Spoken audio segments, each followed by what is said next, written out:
Okay, hello everybody. Welcome to Graceland Kids English School. So basically, we have started our online class, and आप सभी को आपने YouTube पर check किया है कि हमने लेक्चर्स अपलोड किए हैं. So basically, ये जो वीडियो है ये पेरेंट्स एंड स्टूडेंट्स ये दोनों के लिए बनाई गई है video. Sorry, just a second. Okay. This is my pen. Okay. So hello everybody again. So मेरा नाम सिद्दीक शिरगांवकर है. And this video is for parents and students. ये वीडियो पेरेंट्स एंड स्टूडेंट्स दोनों के लिए है. So मैं basically most of the time मैं हिंदी में ही बात करूँगा. Don't worry about that. Okay. So ये पेरेंट्स का पार्ट है. सबसे पहला मैं चाहता हूँ कि सारे जो पेरेंट्स हैं इस पार्ट को थोड़ा गौर से सुने और ठीक तरह से समझे. पहला पॉइंट है कि since the class subject lectures are being uploaded, it is your responsibility to make sure that the students are watching them completely from beginning to the and.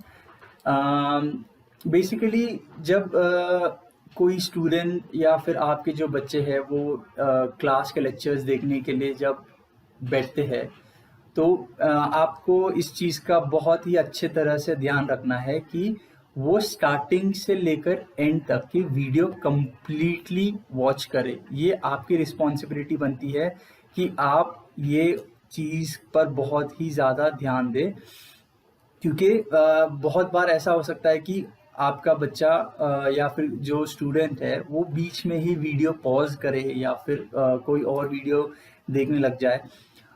इस चीज़ को अवॉइड करना है हमें. सो आप प्लीज़ इस चीज़ का बहुत ही केयरफुली ध्यान रखिए ताकि वो जब वो वीडियो स्टार्ट करे तो वो वीडियो को जब वीडियो कम्प्लीटली ख़त्म होने के बाद ही उठे.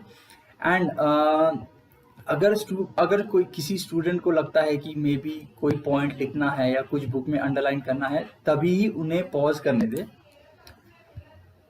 नेक्स्ट पॉइंट है कि make them watch each video at least 3 times so that they can understand. ये सारे स्टूडेंट्स की फर्स्ट टाइम ऑनलाइन क्लास हो रही है तो ये स्टूडेंट्स के लिए काफ़ी ज़्यादा नया पैटर्न है. तो मैं समझ सकता हूँ कि जब स्टूडेंट्स फर्स्ट टाइम अगर ये वीडियो को देखते हैं तो उनको ये वीडियो कम्प्लीटली समझ में नहीं आएगी, क्योंकि जब स्टूडेंट्स क्लास में होते हैं तो टीचर्स एंड स्टूडेंट्स का कंटिन्यूस इंटरेक्शन होता है, जिसमें अगर स्टूडेंट को कोई डाउट आता है तो वो टीचर्स को उसी टाइम पूछ लेते हैं. बट ऑनलाइन लेक्चर्स में उन्हें किसी भी वीडियो को कम्प्लीटली समझने के लिए एटलीस्ट उसे 2 से 3 बार देखना पड़ेगा ताकि उन्हें वीडियो का बेसिक कॉन्सेप्ट जो क्लास में समझाया जा रहा है वो उन्हें समझ में आएगा. सो मेक श्योर कि वो एटलीस्ट 2 से 3 बार इस वीडियो को देखे और जब वो देखे तो कम्प्लीटली उसे वॉच करे. थर्ड पॉइंट ये है कि since it's their first time learning through the video, we will go slow in the beginning so that students get used to it. ये फर्स्ट टाइम है स्टूडेंट्स का इस पैटर्न में लर्न करना. टीचिंग क्लास के जो ऑनलाइन लेक्चर्स है, class के जो लेक्चर्स है, ये फर्स्ट टाइम उनका इस तरह से लर्निंग पैटर्न है. सो हम स्टार्टिंग में बहुत नहीं थोड़ा स्लो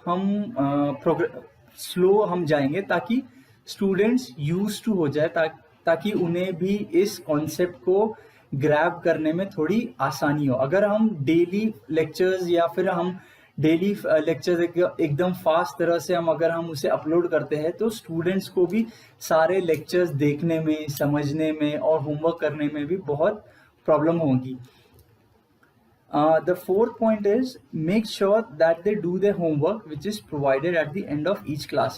हर वीडियो के एंड में टीचर्स ने हमने होमवर्क प्रोवाइड किया है. सो प्लीज़ ये आपकी रिस्पॉन्सिबिलिटी बनती है कि आप ये देखें कि वो उन्होंने सारा होमवर्क कंप्लीट किया है या नहीं. और फिर आपको उस होमवर्क को स्कूल में लाकर सबमिट करना है, ताकि हम उस होमवर्क को रिव्यू कर सके, ताकि हम उस होमवर्क को चेक कर सके। Also, you have to ask your children if they are having any difficulties in understanding the videos. आप अगर जैसे ही आपके बच्चे एंड स्टूडेंट्स ने ये वीडियो देख लिया है, सो आप प्लीज़ उनसे पूछिए कि उन्हें वीडियो समझ में आई है या नहीं, उन्हें कहाँ प्रॉब्लम हुई है। क्या आपको लगता है कि जब आप देख रहे थे कि जैसा स्टूडेंट या फिर बच्चे पढ़ रहे थे, तो उन्हें जब आप उन्हें देख रहे थे, आपको पता लग रहा था कि आपके बच्चों को मतलब समझ में आ रहा है या नहीं, या वो कॉन्सेप्ट ग्रैब कर रहे या नहीं, या फिर इंग्लिश जो टीचर्स बोल रहे वो बहुत फास्ट है, या फिर जो लॉकडाउन का जो पीरियड था उसमें हम अंडरस्टैंड करते हैं कि काफ़ी ज़्यादा बच्चों का जो प्रीवियस कॉन्सेप्ट है वो फ्लश आउट हो गया होगा। एंड इसीलिए हमने जब लेक्चर्स का जब हमने एक्सप्लेनेशन किया है, तो हमने एक एक वर्ड को एक्सप्लेन किया है उसके प्रीवियस कॉन्सेप्ट के साथ में। अगर स्टूडेंट्स को फिर भी उसमें प्रॉब्लम हो रही है, सो प्लीज़ आस्क देम कि उन्हें क्या प्रॉब्लम हुई है, और उनकी प्रॉब्लम को आप प्लीज़ व्हाट्सएप का जो ग्रुप है, टीचिंग ग्रुप है, उसमें आप टेक्स्ट करिए, ताकि हमें भी पता लगे कि हमें किस तरह से नेक्स्ट वीडियो को अपलोड करना है, किस तरह से नेक्स्ट क्लास को किस तरह से हमें नेक्स्ट क्लास में उन्हें वापस से पढ़ाना है। So it is very important for us to know how the students are coping, so that we can make the necessary changes in our next video. Example, if we should speak more of Hindi or explain more slowly.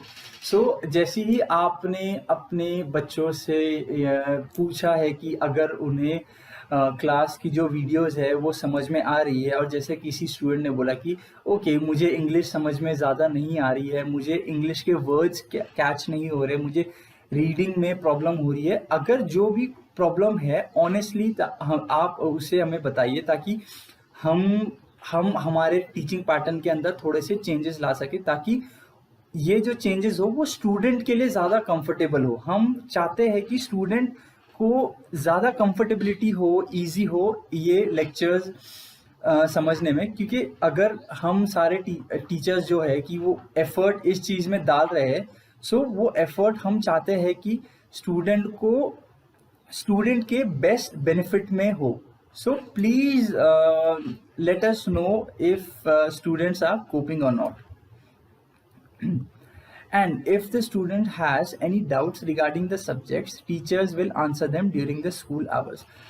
जैसे ही अगर कोई doubt है student का, और आपने student से doubt पूछा है, या फिर स्टूडेंट टेक्स्ट कर सकते हैं फ़ोन पे, सो प्लीज़ आप स्कूल के व्हाट्सएप ग्रुप में टेक्स्ट करिए, और टीचर्स है तो हम जो डाउट्स होंगे वो हम स्कूल आवर्स में आपके सॉल्व करेंगे। So students honest feedback is very valuable for us. हमारा ये जानना बहुत बहुत ही ज़्यादा ज़रूरी है कि स्टूडेंट्स किस तरह से परफॉर्म कर रहे हैं घर पर।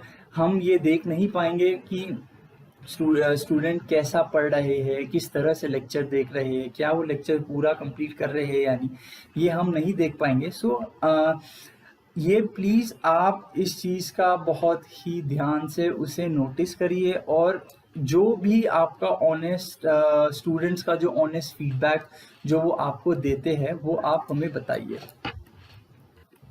Next, this part is going to be for students. ये स्टूडेंट्स के लिए पार्ट है। Let us know if you want us to use more Hindi along with English in order to explain. Students, आपको लगता है कि इंग्लिश आपको ठीक से ग्रैब नहीं हो रही है, आपको इंग्लिश ठीक से नहीं समझ में आ रही है, तो प्लीज़ आप अपने पेरेंट्स को बताइए कि आपको इंग्लिश अंडरस्टैंडिंग में दिक्कत हो रही है, आपको इंग्लिश अंडरस्टैंडिंग में प्रॉब्लम हो रही है। तो हम जिस तरह से इंग्लिश यूज़ कर रहे हैं, साथ ही में हम हिंदी का भी ज़्यादा एक्सप्लेनेशन लेंगे। हम थोड़ा सा लेक्चर का जो कंटेंट है वो कम कर देंगे, और साथ ही में हम हिंदी का जो एक्सप्लेनेशन पार्ट है वो भी आपको प्रोवाइड करेंगे। सेकेंड पॉइंट है कि late us know if you remember how to read and write in English. If you find difficulty in that section, we'll prepare separate videos so that you can learn your English reading and writing skills. सो इस point का मतलब ये है कि हम जानते हैं कि काफ़ी सारे स्टूडेंट्स मतलब कोई कोई स्टूडेंट जो होते हैं वो वीक होते हैं राइटिंग एंड रीडिंग में. अगर ऐसे स्टूडेंट्स को बहुत ही ज़्यादा प्रॉब्लम हो रही है लेक्चर्स अंडरस्टैंड करने में, अगर आप उन स्टूडेंट्स में से हो, सो आप प्लीज़ हमें बताइए ताकि हम सेपरेट वीडियो रिकॉर्ड करके बना सके, ताकि उस वीडियो में हम आपको इंग्लिश रीडिंग एंड राइटिंग में आपको फोकस कर सके.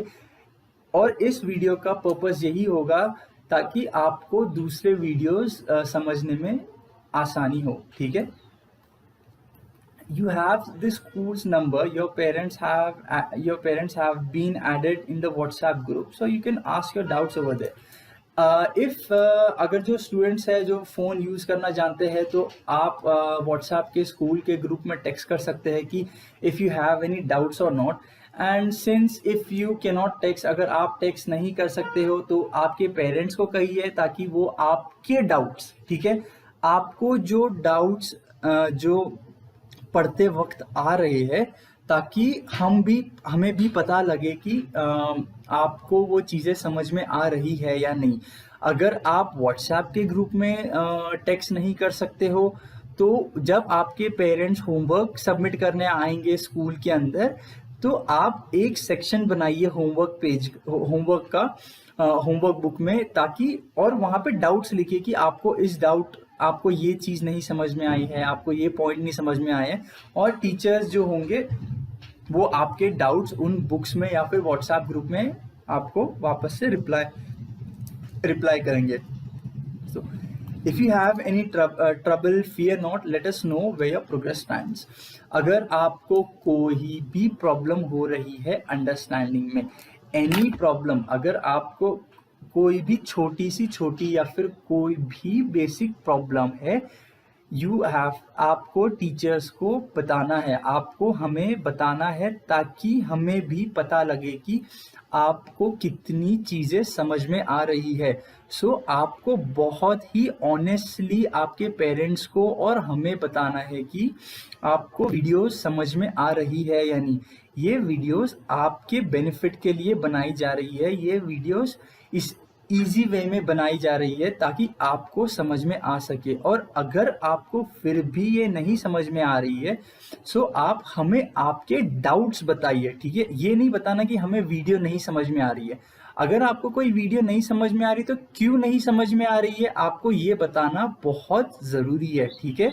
प्लीज़ ये नहीं बताइए कि बस ओके वीडियो नहीं समझ में आ रही है, या फिर टीचर की ये प्रॉब्लम है या वो प्रॉब्लम है.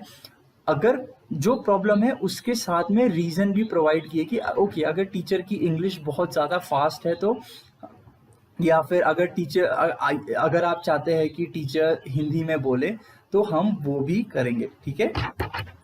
Okay. So thank you everybody.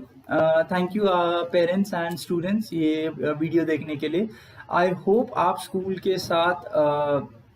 School को आपका बहुत ही इम्पोर्टेंट सपोर्ट प्रोवाइड करेंगे, ताकि हमें भी स्टूडेंट का प्रोग्रेस लेने में आसानी हो. So we will see you back in the next lecture. Okay.